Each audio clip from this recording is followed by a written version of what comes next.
Hey everybody, today we're here to rank the Signpost Uncommon. These are the gold cards in the two color combinations in most of the sets that WotC puts out for Limited that really drive you and show you what the archetype is going to be about. Today we're not going to be ranking the archetype, but mainly the actual 10 Signpost Uncommons of the set. We're going to jump in real quick with blue with Alpha Royale, the Dreaming Alkalite. This is a 3 mana 2/3, and when it enters, you draw 2 cards and discard 2 cards unless you discard an artifact. And during your turn, this creature has Death Touch. So this is definitely putting you on a more aggressive stance since it only has Death Touch when it would be attacking. And it attacks as a 2/3, so it has a decent amount of toughness, but getting in is going to be a little bit hard. You do need to rely on that draw 2 and hopefully discard only 1, so it pushes you towards an artifact strategy. You will have incidental artifacts in your deck, but if you don't have like 10 artifacts in your deck, you can't reliably think that you're going to be discarding 1 card, and so this becomes a draw 2, discard 2. And for that reason, I can't recommend it highly. I'm going to go ahead and rank it as a C. Next up is going to be Biomechan Engineer. This is a 2/2, and when it enters, you get a lander token. And then it has an activated ability way later part of the game, 8 mana to draw 2 cards and to create a 2/2 colorless robot creature. So this card makes me want to play more than 2 colors because you would already have to have a green and a blue out in order to play this creature. And then that lander token is getting you another land, but it's not necessarily getting you a blue or a green land since you have to have one of each already. Now, if you have triple color requirements in some of your cards, maybe that's something that would pull you towards it, but this is really kind of enabling a splash when I read it and when I think about putting it in my deck. That being said, the activated ability, that is a game ender. And so having your late game be wrapped up in a 2 mana 2/2 is really enticing. So this is not the kind of card where I see it and immediately want to play green-blue, but because green is really a top color in Edge of Eternities, it certainly makes me want to consider it. And having to not put too many late game cards in my deck, if I were to get 2 of these, right, I would know that I would be able to take care of the late game later. So for that reason, I'm going to go ahead and I'm going to give it a B ranking. Halia Ascendant Cadet is a 5 mana 3/3. When it enters or attacks, put a +1/+1 on target creature you control. And then whenever one or more creatures with a +1/+1 counter deals combat damage to a player, draw a card. So green-white is the +1/+1 deck, and you will have multiple cards with +1/+1 counters on it, and having this uncommon let you, no matter what gets through, if it has a +1/+1 counter, it doesn't have to be the one that this put the counter on, you're going to be drawing a card. It is the top end in a aggro, a little bit of a go wide strategy, right? The white-black is the go wide deck, but there's a lot of creatures in white. The 2-drop that is a 1/1 with a +1/+1 counter on it. Anytime that would hit, you would draw a card. So this is the kind of card that I see and says, well, that really wants to pull me into green-white. I do want to be green anyway, and so green-white is something that I've been looking for. For that reason, I'm going to go ahead and rank it an A. Interceptor Mechan. This is a 4 mana 2/2 flying, and when it enters, return an artifact or creature card from your graveyard to your hand. And then at the beginning of your end step, if Void was triggered, right? If a non-land permanent left the battlefield, put a +1/+1 on this creature. So it's a 2/2 flyer that's a Gravedigger, right? But it's also a Gravedigger not just for creatures, but artifacts. Most of the time you'd be getting a creature.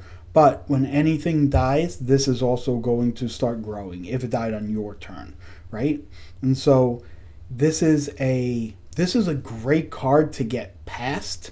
This isn't the kind of card I want to pack one, pick one. In fact, I actually put a video up last week where I take a black artifact strategy card and then don't end up with enough artifacts, right? So this card works really well with artifacts or creatures, and so you don't necessarily need to be heavy artifact, and it certainly makes it a little bit better for you. I'm going to go ahead and say that this is an A tier card. The next one is the one that I don't know how to pronounce. This is Manomnon Uos Exile, right? So, tough card. It is the blue and red Signpost uncommon. This is 3 mana for a 1/3 flying. Whenever an artifact you control enters, put a +1/+1 on a target creature. It is a very straightforward card. It itself, as a 1/3 flyer, this is a great place to put those counters, but you don't have to put them on this this card. So this is looking for a density of artifacts. If you have them, this card becomes really great. If you don't have them, this becomes a 1/3 or a 2/4 flyer that sits on the board and kind of chips in for a little bit of damage. So while I would love this to be ranked really highly, I think the best that I can do is rank it a B tier. Sammy Ships Engineer is the Boros legendary creature. It is 4 mana for a 2/4. At the beginning of your end step, if you control 2 or more tapped resource creatures, then create a 2/2 tapped colorless artifact token. This is trying to be another go wide strategy where you're turning your card sideways primarily to be attacking. Although, if you are stationing some of your spaceships, that also counts as being tapped. So you can kind of get around having to attack in to an unfavorable position. That being said, 4 mana for a 2/4 is kind of the part of the game where you're looking to get bigger creatures, and a tap 2/2 probably isn't the best reward. I'm sure they played around with this. I'm sure that token came in untapped for a little while, but it ended up being too strong. So for Sammy, I am going to have to put it in the C category. Another 2-drop. This is green and black. This is Siege Ship Broodtender. This is a 2 mana 2/3. When this creature enters, mill 3 cards. And then it has an activated ability for 5. It's 3 black and green. To sacrifice this creature, return target creature or spacecraft card from your graveyard to the battlefield. No, this is not to your hand. This is to the battlefield. And so if you hit a large creature from your mill 3, you can easily be able to kind of step up on mana. 2 mana to play early on, 5 mana to kind of upgrade to whatever large creature that you have. This is only activated as a sorcery, so it's not going to be tricky in combat. But what I really like about it is the setup cost for this card is very low. If the setup cost for your black-green deck is put big, impactful creatures in your deck somewhere, right? That's what we're looking to be doing anyway. And so this is a great card for the self-mill, the value strategy, and for that reason, I will go ahead and put it in the A tier. The next up is Station Monitor. This is the Azorius Signpost Uncommon.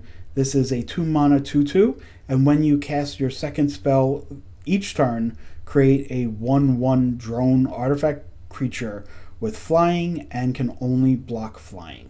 So the value on this card is really how you feel about the drone creature. A 1/1 flyer token is really strong, much better than a 1/1 on the ground, but the ability to only block against flyers, how much of a detriment do you feel that is? I don't feel it's as much of a detriment because that's usually the evasion creatures that are hitting me for the win, right? And so I would like to be able to block there.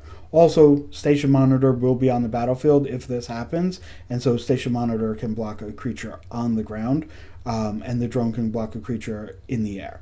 Hopefully, you're playing your velocity of cards and you're playing 2 spells a turn multiple times. You're getting these little flyers in the air and they are pinging your opponent 1 a turn each. And hopefully you are closing out the game through your attacks. If you're on the back foot, might not be the best card, but again, what kind of 2-drop is. So for that reason, I will put this in the A tier. Next up, Sir Vandm the Lucent. This is 5 mana in white and black for a 4/4 with Death Touch and Lifelink. When this creature enters or attacks, other creatures you control get +1/+0 and gain Death Touch until end of turn. This is a really well designed card. 5 mana for a 4/4 with Death Touch and Lifelink is really good. Being able to pump your team, let your team attack, and you're not as worried about the crackback because your creature has lifelink. So unless there's something on the board, or unless your creature has your opponent has a whole lot of cards in their hand, if you think that their removal is running dry, you can certainly attack in with your creatures the turn this comes out. They will have +1, and your opponent's not going to want to block them because they have Death Touch. And on the crackback, if they go ahead and turn everything around and attack you, you will have a 4/4 lifelink.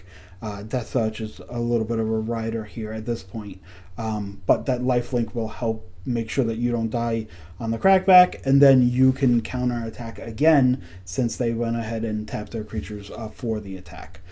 I really like this card. It is, I don't know, I'm hovering here between S tier and A tier. I think it's well designed. The fact that it has lifelink to help block you, yeah, I'm going to go ahead and put this up as an S tier. I think it is a great signpost. It shows exactly what you want to do, and it gives you a really nice tool to finish out some games. And the last one is the Gruul signpost. This is 3 mana for a 2/4 with landfall. Whenever a land you control enters, deals 1 damage to each opponent. If this is the second time this ability has resolved this turn, draw a card. This is turning all of your lander tokens into clue tokens, right? And you're going to be able to not only find a land, put a land on the battlefield, but if you do it on your turn where you've just played a land, then you're going to go ahead and draw a card and draw more fuel to do this more often. A 2/4 body is usually a solid body for 3 mana, but usually Gruul is a little bit more aggressive, and so you'd really want to see this on kind of like a 4/2 instead of a 2/4 to be in this color combination. And so for that reason, I can't rank it in the top tier, but I will go ahead and give it a B tier. I think it's a fun card. I think it uses landers very well. It makes good use of landfall, but if you're behind, the ping isn't going to really do too much. 2/4 body might, but for 3 mana in Gruul, you're usually looking to get a little bit of a bigger body from there. That's the ranking of the Signpost Uncommons for Edge of Eternities. Please let me know in the comments below if you disagree with some of these rankings. I am still, in the mid experience level of this Edge of Eternities draft. I've done like 10 drafts now. I haven't done 100. So these are my kind of mid-level impressions. And I hope by the end of the format, I'll have a clearer picture on some of them that I haven't drafted as often. But let me know in the comments below if you agree or disagree on some of them, and I would love to be able to spark that discussion. If you like content like this, please give us a like. please give us a subscribe. And in the description on the video, we do have an Amazon affiliate store. It is of no cost to you, but if you're going to buy anything there, we get a couple percentage, and it just helps support the channel. So if you would consider taking a look, that would be great. Otherwise, I'll see you next time. Bye, everybody.